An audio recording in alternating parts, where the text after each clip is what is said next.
Marilyn Monroe was a sacrifice, and Sharon Tate's ritualistic end was a cult ritual that followed. This is the hidden truth about the Golden Age elite, the dark figures they consulted, and the unholy price paid for unchecked power. Aleister Crowley, the beast who built Hollywood's occult foundation. Before the stars made their pacts, there was the man who wrote the playbook. Aleister Crowley, the self-proclaimed Great Beast 66, was the foundation of 20th century occultism, whose influence stretched from the silent film era to the psychedelic 1970s. Though often wrongly labeled a Satanist, his religion of Thelema, based on the dictum, "Do what thou wilt shall be the whole of the law," became the radical philosophical blueprint for Hollywood's hedonism. It provided a dangerous justification for the unchecked ego, the uninhibited revolution, and the pursuit of power at any cost, attracting artists and elites who craved a spirituality outside traditional morality.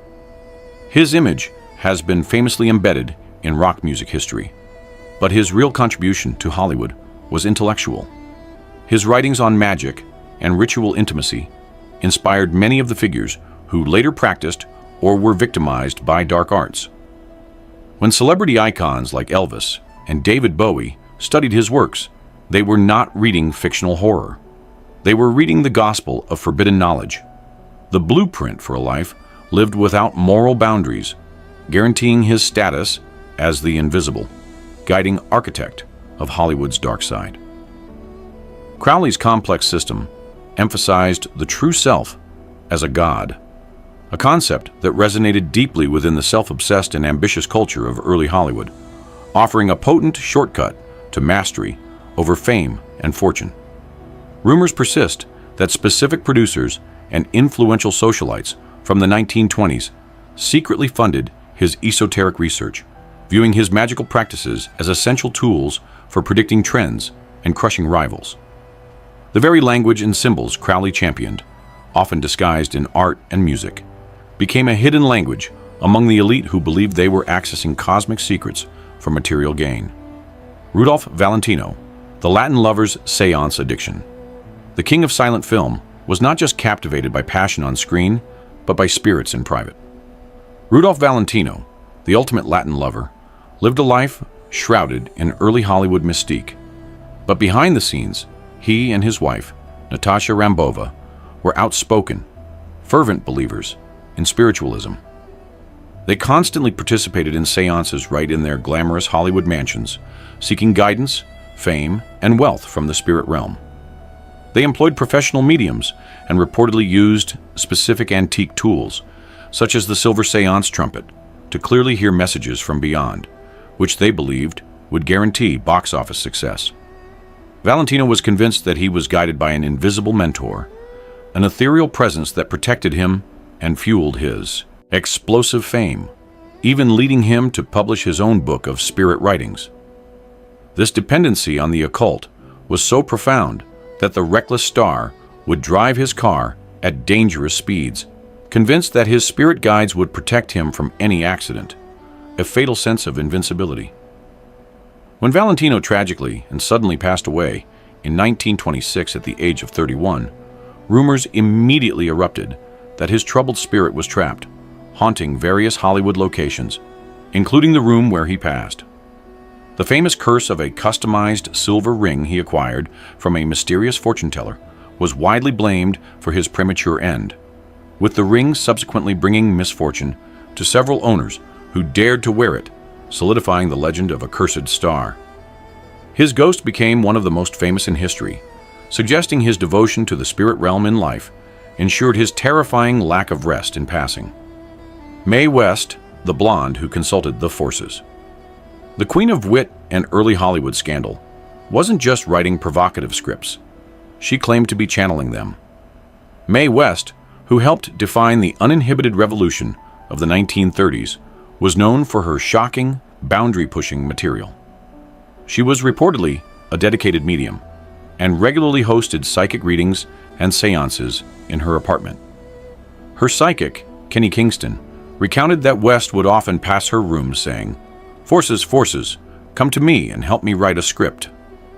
She genuinely believed that her most famous, risque dialogue was given to her directly by unseen entities, ensuring its power over the masses. She believed her powerful career-making characters were essentially spirits inhabiting her body, granting her the magnetic charisma that captivated audiences and terrified moral watchdogs. Her success, which single-handedly influenced the moral decline of traditional values and sparked the Hollywood production code, was seen by many conservatives as proof of a dark, corrupting influence on American culture, suggesting her seductive dialogue was the product of a genuine dark covenant with the unseen forces she so casually invited into her life. This consulting extended beyond scripts. West reportedly used astrology and medium advice to time her career moves and investments, guaranteeing her financial longevity and status as one of Hollywood's most enduring and protected stars. Jane Mansfield, the blonde bombshell and the high priest. Jane Mansfield, a platinum blonde bombshell, engineered to rival Marilyn Monroe, began a close and dangerous association with Anton LaVey, the enigmatic founder of the Church of Satan in the mid-1960s.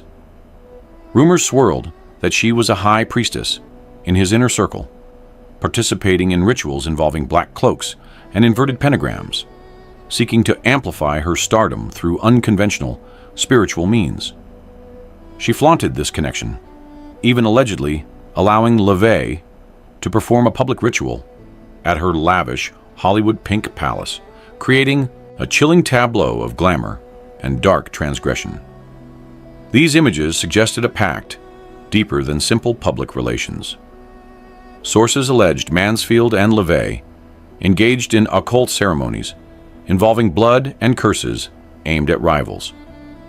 The claims peaked when LaVey reportedly placed a curse on her lawyer and lover, Sam Brody, after Brody mocked the Church of Satan. Not long after, in the summer of 1967, Mansfield and Brody were lost in a horrific motorcar accident. The tragedy, robbing the world of the talented actress at 34, became Hollywood legend. While skeptics dismiss it as coincidence, others believe it was the terrifying fulfillment of a dark pact that granted Mansfield fame, but demanded a gruesome, ritualistic payment in the end. Her unsettling story remains a perpetual whisper of the high cost of fame and the perils of dancing with the devil. Elvis Presley, the King's Esoteric Library, and the Twin Spirit. The price of fame was paid in blood and metal for Jane Mansfield, but for Elvis Presley, the payment was demanded by a deeper, quieter obsession. Born into the church in Tupelo, the King's gospel roots forever conflicted with his scandalous public persona, creating a spiritual restlessness that fame could not fill. At the height of his career, Elvis privately stepped beyond the boundaries of traditional faith, seeking validation for his explosive talent through an array of gurus and a secret, intense study of the occult. Many saw his presence as hypnotic, almost as if he were channeling a force beyond his own talent. According to those closest to him, Elvis believed he was spiritually guided by his stillborn twin brother, Jesse Garon. This missing half became his ethereal guardian, an unseen entity he spoke to in private to protect his voice and fuel his charismatic energy. This conviction served as the scaffolding for his esoteric pursuits, leading him to amass a library of books on numerology, Hermetic philosophy, and the works of Aleister Crowley. Visitors to Graceland occasionally glimpsed these dark tomes open to rituals for communicating with the departed, suggesting a man searching for secret codes to his own destiny.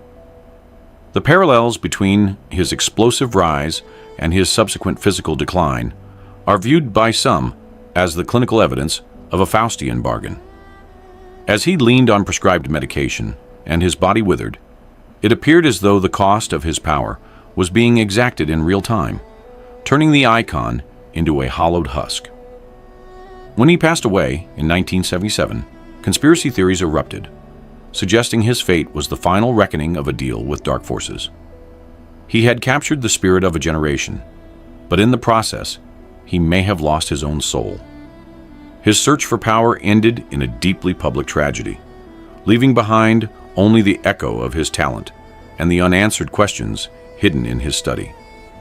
If the king's twin spirit and dark library weren't unsettling enough, prepare for the tale of a cursed motor car that haunted everyone who touched it, a story of fame, speed, and immediate doom. James Dean, Little Bastard and the Devil's Ride. The king's unholy bargain may have consumed his spirit slowly, but our next star, James Dean, had his fate sealed by the most famous cursed object in Hollywood history, a silver motor car known only as Little Bastard. James Dean captured the rebellious spirit of 1950s America, becoming an icon nearly overnight, a figure synonymous with anti-establishment cool and existential angst. His on-screen roles defined the restless, misunderstood youth, but his off-screen fascination with speed, danger, and the unknown has led many to speculate that something far darker lurked beneath his cool, detached exterior. He seemed perpetually drawn to the edge of destruction, as if testing the limits of his own mortality and challenging fate itself with every fast turn he took, possessing a reckless disregard for consequence that transcended typical youthful exuberance. The most famous element of this legend is Dean's silver Porsche 550 Spider, ominously nicknamed Little Bastard. The name itself seemed an invitation to ill fortune, a direct challenge to the universe. According to persistent rumors that circulated through the Hollywood landscape, he was warned explicitly that the motor car had a malevolent aura by Alec Guinness, who told Dean he would face an end to his life within a week of driving it, a prophecy that sealed his end just 1 week later, suggesting the car was not an object of speed, but a vessel of immediate doom. Dean shrugged it off in true fashion, believing himself invincible, perhaps even tempting the dark forces he had read about, viewing the danger as part of the thrill of life itself, that a great life must be lived fast and dangerously. He reportedly commissioned a custom tartan trim for the car, oblivious or indifferent to the dark energy others sensed emanating from the machine, a machine that quickly earned a reputation for doom. Following Dean's fatal crash on September 30th, 1955, which resulted in his passing, the wrecked Spider was sold for parts. Yet, the story of Little Bastard was just beginning, transcending mere automotive history and entering the realm of the paranormal, spreading misfortune like a contagious disease.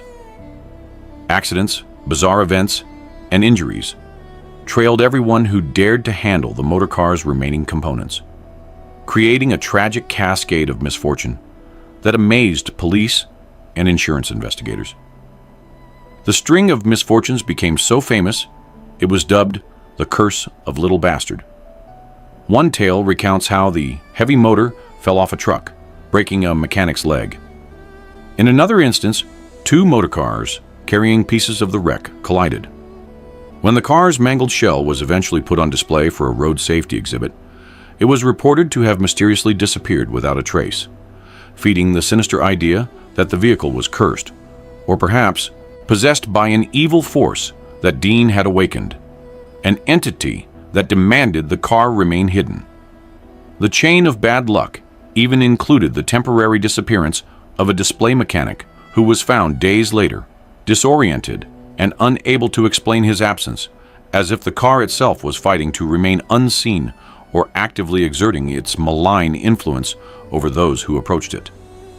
Some people claimed Dean's recklessness with the forbidden arts, allegedly dabbling in seances or Ouija boards, opened a portal to malevolent influences, sealing his tragic fate. His sudden departure at the age of 24 only added fuel to such outlandish stories.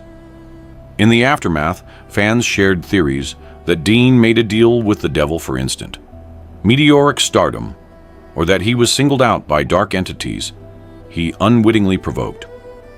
While many chalk it all up to a grim coincidence and youthful risk-taking meeting a tragic accident, the legend persists that James Dean's fiery passion was matched only by the sinister forces he may have courteously but dangerously entertained.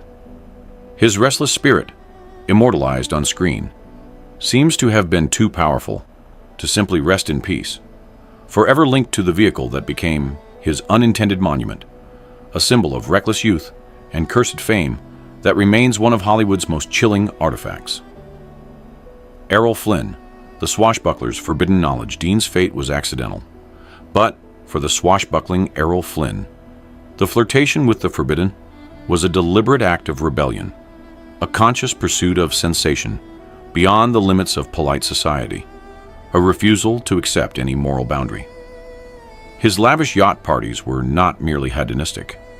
They were reportedly ground zero for forbidden knowledge. Errol Flynn was the quintessential swashbuckling hero on screen. Dashing, charming, and irresistible, he embodied chivalry in films like Captain Blood.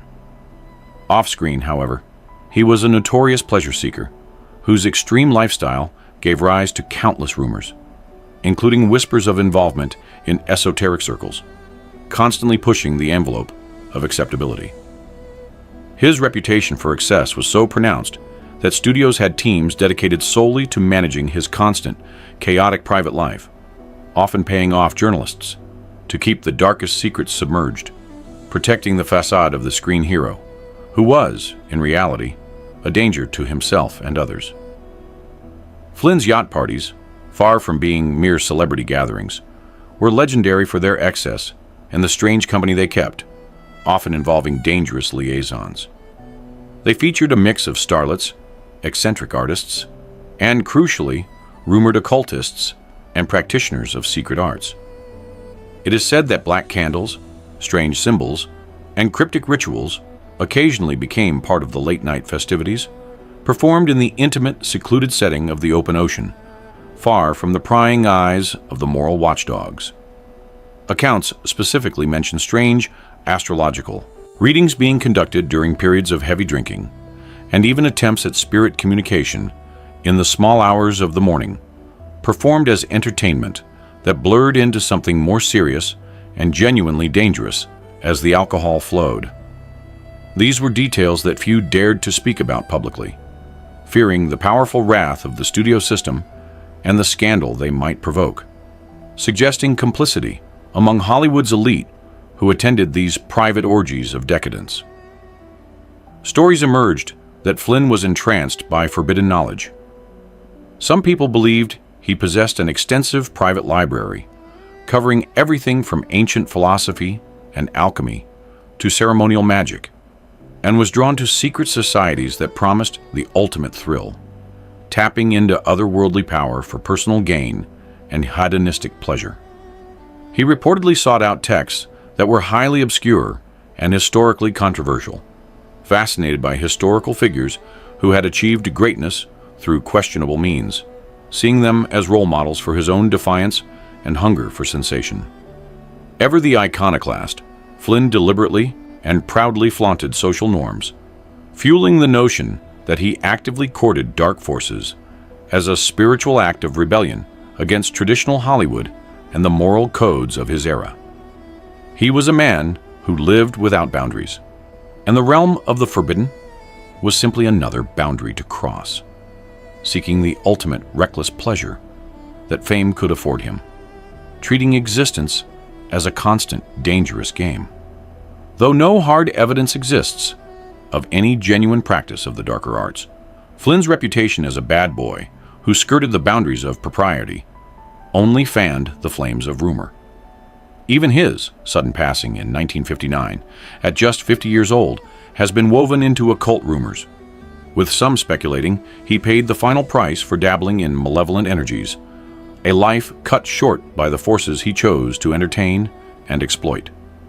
His life was a constant pursuit of sensation, and the final curtain was drawn abruptly at 50, far too young for a man of his vitality. The man who sailed the high seas as a hero may have ultimately found his soul caught in the wake of the dark forces he so cavalierly sought out, leaving behind a legacy of both swashbuckling glamour and profound moral darkness.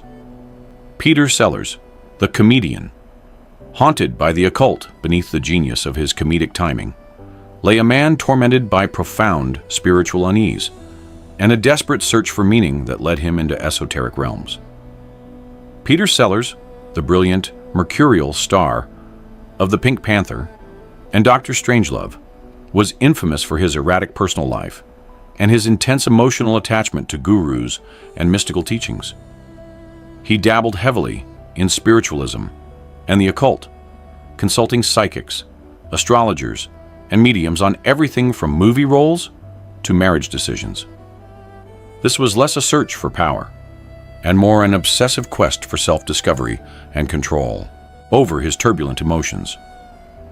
The rumors suggest that his interest was so intense he effectively lived his life by the instructions of his spiritual guides, allowing them to dictate his career choices, a phenomenon that often led to personal and professional chaos. His emotional fragility, his frequent psychological breakdowns, and his rapid decline in health are seen by some as the consequence of opening his mind to influences he couldn't manage, leading to a profound psychological toll. He desperately sought inner peace through the mystical, only to find the forces he invited in merely amplified his anxiety and self-destructive tendencies. Sellers, the man who made the world laugh, was, in private, terrified of his own mind and the spiritual forces he believed were manipulating his every decision. Sammy Davis Jr., the Rat Pack's secret initiation. Moving from high seas decadence to the glittering glitz of Las Vegas, the Rat Pack defined cool. But behind the sparkle of the casino lights, one member allegedly walked into the deepest shadow, searching for meaning or power in unconventional places to overcome the enormous obstacles he faced. Sammy Davis Jr. was a multi-talented force of nature, a singer, dancer, and actor who dazzled audiences as a member of the Rat Pack alongside Frank Sinatra and Dean Martin. His charisma was undeniable, his energy boundless, making him one of the most electric performers of the century, seemingly fueled by pure kinetic force and a restless inner drive that constantly sought new limits to test and barriers to break. Yet, behind the glitz and glamour, rumors suggest Davis ventured into a surprisingly dark corner of Hollywood's underbelly, occult practices. During the late 1960s, he was allegedly drawn into the orbit of the Church of Satan, founded by the same Anton LaVey, associated with Jane Mansfield.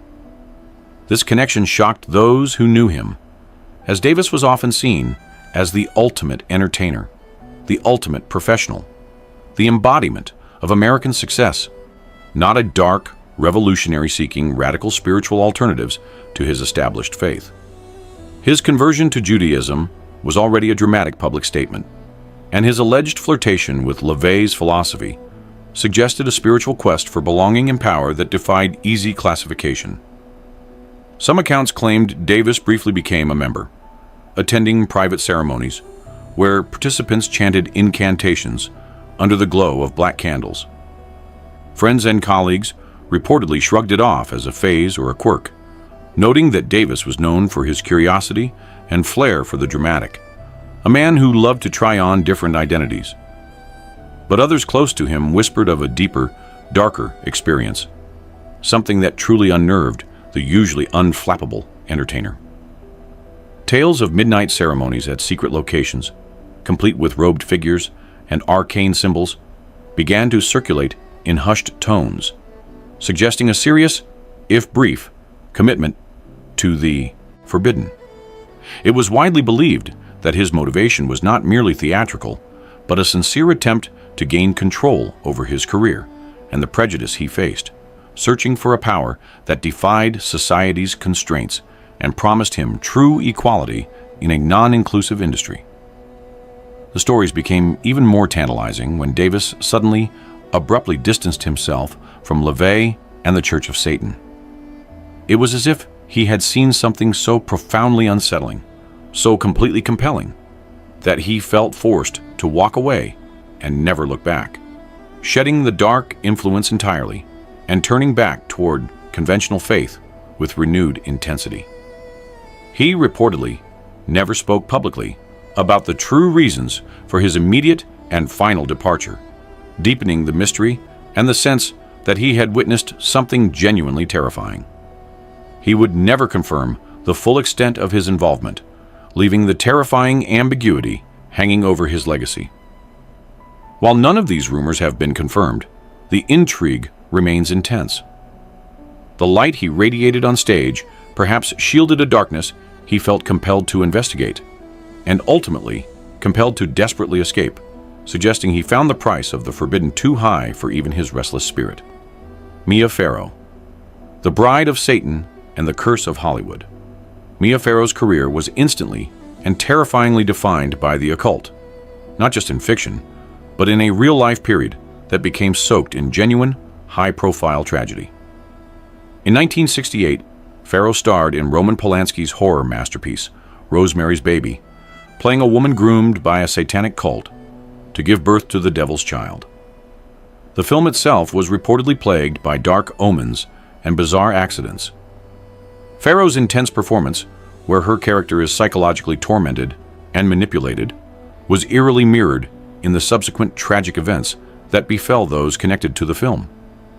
She quickly became the face of Hollywood's encounter with the occult, and while her story does not involve a pact, it involves a sinister vulnerability, being selected to portray the victim of a dark rite right before those close to her were touched by real-life cult violence. The shadow of Rosemary's Baby became less a movie and more a chilling prophecy, forever linking Farrow to the moment the darkness of the counterculture violently collided with Hollywood glamour. Sharon Tate, the Hollywood sacrifice and the real-life cult. While stars like Sammy Davis Jr. invited darkness, Marilyn was a victim of a ritualistic darkness orchestrated by others. This terrifying template was brutally fulfilled by the story of Sharon Tate. The core theory is that she was not just groomed for fame, but selected for superstardom by an elite, secretive group practicing dark rites, demanding her compliance and silence. This terrifying reality found its match in the late 1960s with the Manson family. Tate, the young wife of Rosemary's Baby director Roman Polanski, was tragically lost by the Manson cult, a group whose dark, chaotic philosophy was directly influenced by the burgeoning occult counterculture. This was not a fictional plot. It was a real-life, ritualistic crime that shattered the Hollywood dream. Tate was the ultimate Hollywood offering, a beautiful victim whose passing became the definitive symbol of innocence brutally lost to the cult madness that was festering beneath the glamour of the 1960s. The gruesome nature of her end and the terrifying philosophy of her assailants sealed her legacy as the most tragic and real-life Hollywood sacrifice, a brutal testament to the destructive power of the dark forces some in the industry had so casually courted. Dennis Wilson, the Beach Boy who invited the devil. In the connection between the Hollywood occult and real-life tragedy deepened terrifyingly with the Beach Boys drummer, Dennis Wilson. Wilson, a charismatic figure in the late 60s music scene, was fascinated by the growing counterculture.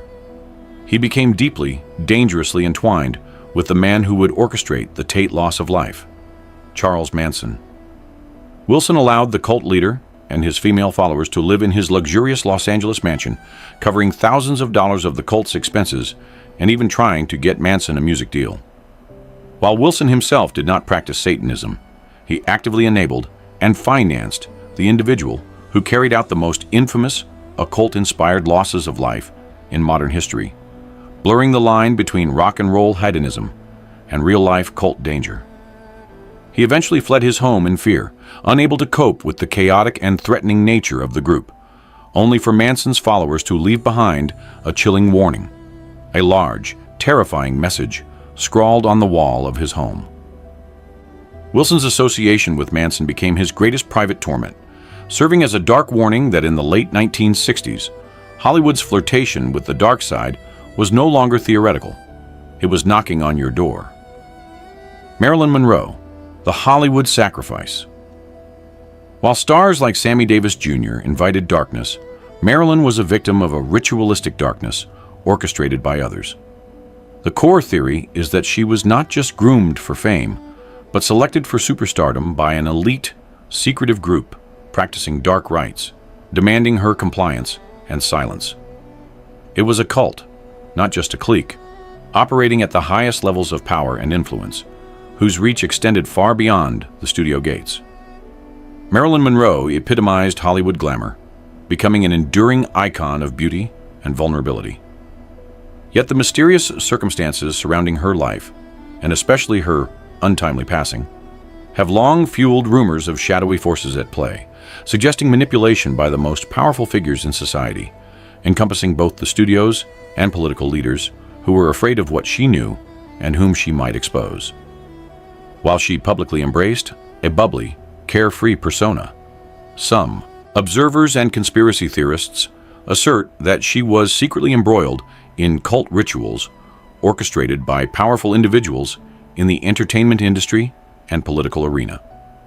Her relationships with prominent, powerful figures, including President John F. Kennedy and his brother Robert, only deepened the suspicions of hidden manipulations and dangerous secrets being concealed, implying her life was a pawn in a terrifying high-stakes game. The theory suggests her handlers used methods of psychological control and dark suggestion, not just standard studio manipulation, to ensure her obedience and silence, turning her fame and her relationships against her. Some claim Monroe had tried desperately to break free from these occult entanglements, or threatened to reveal them publicly, thereby sealing her fate. The rumors suggest she was not a victim of her own emotional fragility, but a victim of the dark power structure of Hollywood and Washington, targeted for her vulnerability and the sensitive information she possessed. Whispers of ritual magic, coded symbols found in her final photographs, and reports of missing pages from her personal journal have all been cited as spectral evidence of Hollywood's darkest, most carefully concealed secrets. Her life, they claim, was an ultimate offering to maintain the silence of the elite, a final, tragic loss to the sinister power structure that created her image and demanded her quiet compliance even in her final moments. Whether it is pure speculation or a chilling possibility, the story of Marilyn Monroe as a so-called Hollywood offering remains a captivating and tragic chapter in the realm of conspiracy and the occult. She remains the Golden Age's most enduring symbol of tragic vulnerability, and her passing, more than 60 years later, still casts a long, unsettling shadow, raising questions about the true price of ultimate fame and the darkness that consumes the highest echelons of power, suggesting her story is far from over. Vincent Price, the horror king's erudite appetite. The ultimate irony: the man who embodied sophisticated horror on screen may have merely been rehearsing his real-life, private passions, a perfect convergence of art and intense personal curiosity. Vincent Price's name is synonymous with horror. His silky voice and sinister on-screen presence in classic films like House on Haunted Hill and The Pit and The Pendulum earned him a loyal cult following. Yet some fans and conspiracy theorists alike have questioned whether Price's deep intellectual fascination with the macabre was purely theatrical or something far more personal and practiced. He brought a genuine intellectual gravitas to roles that usually demanded only melodrama, making his villains feel disturbingly authentic and chillingly well-informed, suggesting a profound understanding of genuine malevolence that stemmed from personal study. Rumors suggest he was not only an avid, well-known collector of fine art and esoteric culinary recipes, but also a quiet collector of books on demonology, witchcraft, and arcane knowledge. His famously erudite nature and eloquence lend powerful credibility to claims that he was exceptionally well-versed in occult history, treating it not as entertainment, but as serious academic material, studying the dark arts like any other historical period, but perhaps with a more dangerous intensity, drawn to forbidden systems of belief and power. The scope of his knowledge was reportedly staggering, encompassing everything from Renaissance alchemy to modern spiritualism. Price occasionally lectured publicly about the cultural significance of historical witchcraft trials and other dark chapters of human belief, further sparking curiosity among those who wondered if he spoke from a place of deeper, personal involvement. He was known to reference obscure texts and historical practices, suggesting a first-hand familiarity with the material that went beyond simple historical research, almost like a practitioner discussing trade secrets.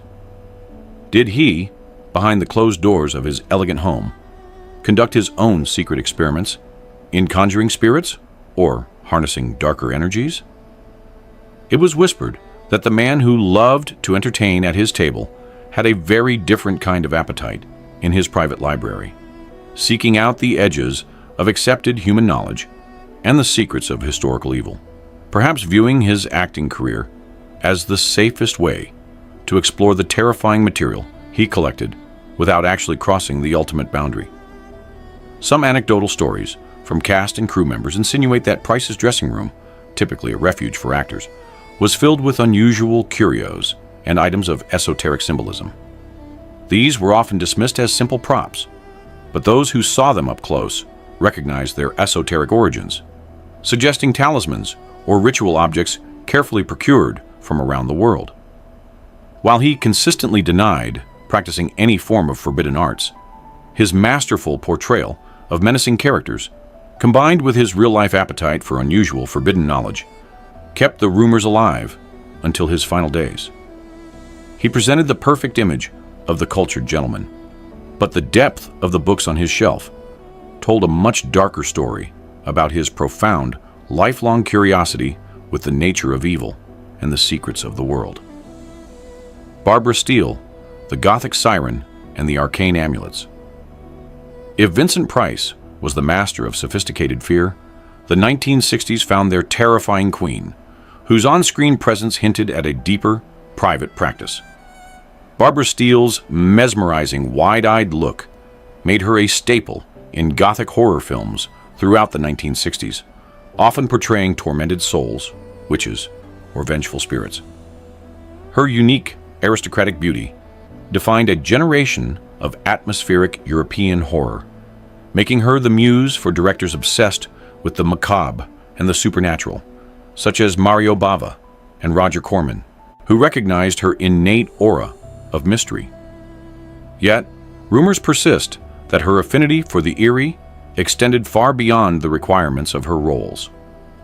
Some people claim Steele was deeply interested in real-world occult practices, frequenting gatherings where practitioners explored seances, ceremonial magic, and specific spellcasting techniques.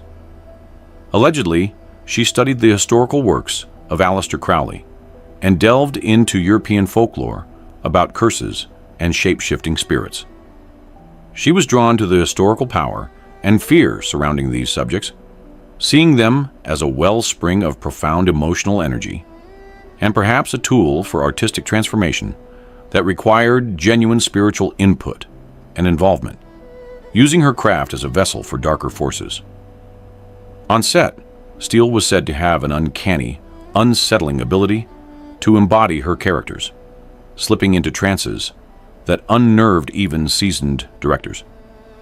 Her colleagues felt her intensity was not just acting but something more primal, as if she were channeling the very spirits she portrayed, lending chilling authenticity to her performances that audiences found intensely disturbing. A few crew members whispered about unusual paraphernalia in her personal effects: candles engraved with strange sigils, black-bound notebooks filled with runes and specific symbols. Some insisted that she wore protective amulets to guard against malevolent energies that she or her performances might have summoned, suggesting she believed in the power of the rituals she was rumored to attend and the risk they carried to her own soul, seeking to shield herself from the forces she consciously invited. This was not just acting. This was a personal, spiritual defense against forces she knew too well. Though she never publicly confirmed any involvement with the forbidden arts, her mysterious aura and choice of intense film projects only heightened the chatter. Even interviews where Steele discussed the psychological allure of horror were interpreted by some as cryptic nods to hidden, profound beliefs. Her mysterious aura remains a powerful magnet for fans, who suspect that the fear she projected on screen may have been an echo of the fears she held in her own life, a secret she carried with elegance and defiance throughout her career in the gothic shadows of cinema, suggesting the performance was a reflection of her reality. Christopher Lee, Dracula's Forbidden Warnings. Of all the names tied to the darker arts, perhaps none commanded more authority or embodied more chilling sophistication than Christopher Lee. He was an imposing figure both physically and in terms of his commanding presence on screen. Best known for his chilling portrayal of Count Dracula, Lee's involvement with the occult remains a topic of intense speculation, driven primarily by his own powerful and specific statements regarding the dangers of dark magic. What is known for certain is that he boasted a substantial, highly scholarly personal library on demonology, occult practices, and the supernatural. He frequently cautioned fans and interviewers about the dangers of seriously dabbling in dark magic, sparking rumors that his knowledge might have gone far beyond mere academic curiosity. Some observers suggest that Lee's interest was rooted in first-hand experiences, possibly linked to elite circles in Europe who practiced esoteric rituals. Tales circulate that he once encountered genuine practitioners of dark magic and supposedly witnessed ceremonies invoking dark entities. Lee himself alluded to the seriousness of such rituals, stating that anyone who tried them without full understanding risked dire, terrible consequences. He was known to correct directors on the proper pronunciation of incantations or the accurate appearance of ritual symbols, confirming his formidable private expertise, a truly unsettling talent for an actor who knew the difference between historical research and genuine power. Bela Lugosi, the Count's Dark Addiction. The man who gave us the hypnotic stare of Count Dracula was himself searching for power in the spirit realm, only to find a spiral of misfortune and personal ruin. Bela Lugosi shot to phenomenal fame as the definitive Count Dracula in 1931. Some people believed the iconic role was more than just inspired acting. They believed that Lugosi himself harbored a genuine personal interest in the occult. Accounts from Hollywood insiders say he occasionally attended seances and collected grimoires on ancient magic. Speculation intensified when his personal life took a downward turn, marked by chemical dependency and profound financial woes. A few people claimed he had invoked forces he did not fully understand, leading to a relentless spiral of misfortune and ill health that he could not escape. Legends persist that he performed secret rituals in a desperate last-ditch attempt to regain his lost stardom or to maintain a mystical hold on his audiences. He felt the darkness of the roles was consuming his real life, a life which tragically became a shadow of his screen persona.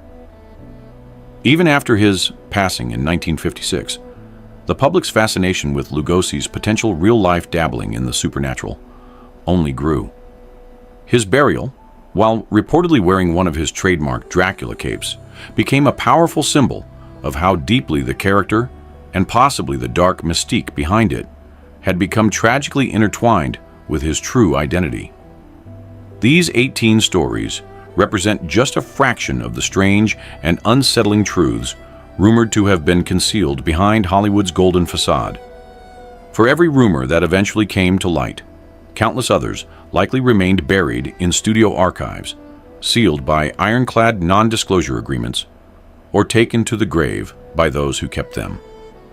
This silence was the bedrock upon which the industry built its carefully constructed illusions, a fortress of public relations that shielded both the stars and the system from public scrutiny, while allowing a subculture of the strange and the supernatural to flourish in the shadows.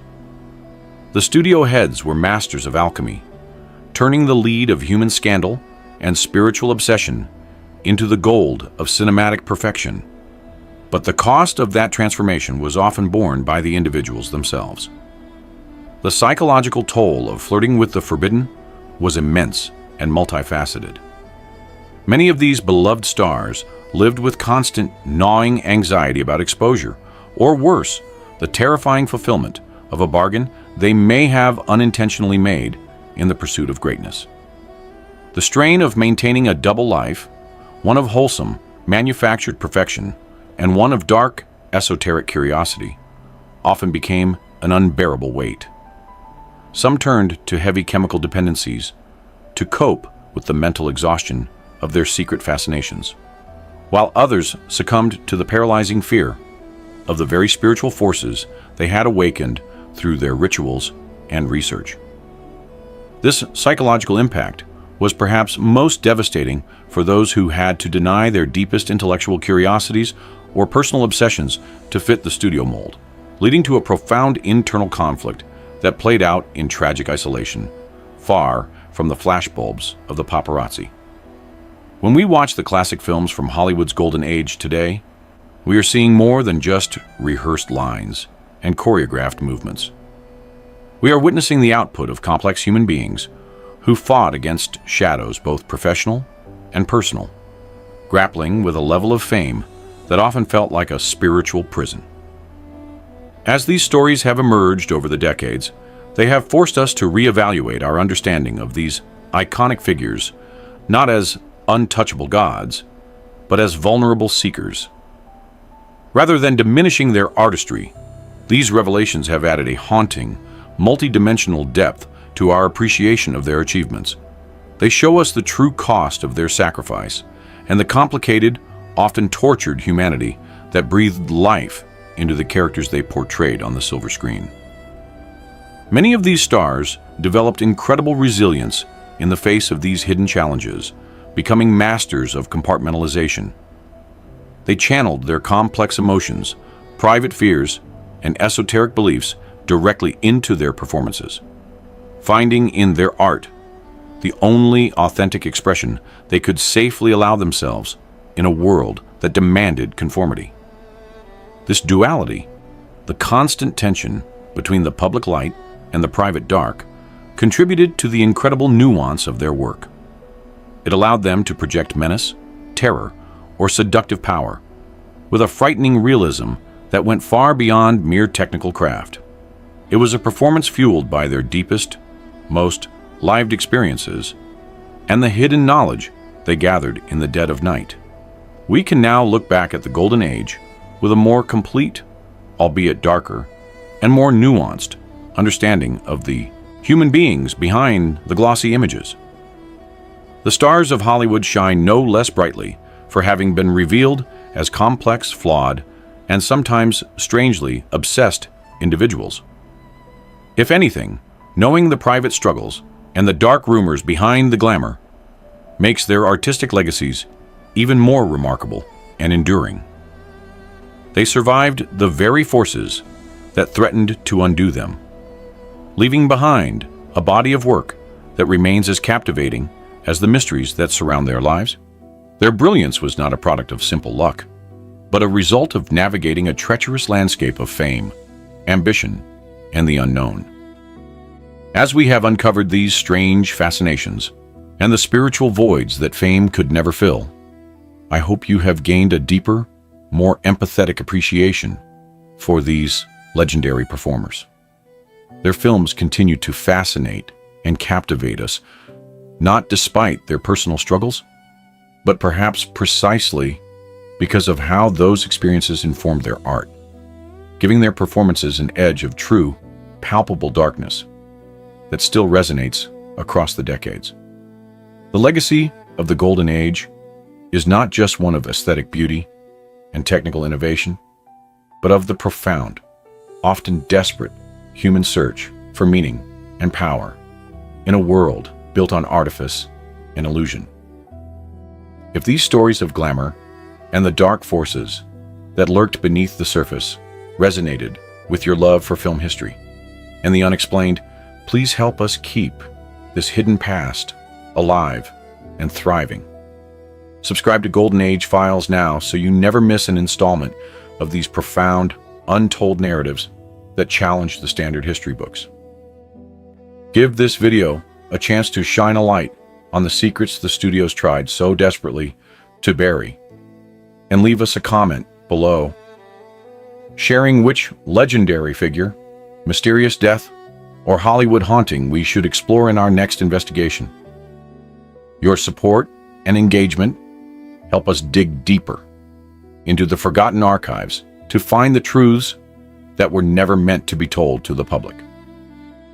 Until we meet again beneath the stars, thank you for sharing this journey through the complicated, beautiful, and sometimes terrifying humanity of Hollywood's most enduring icons.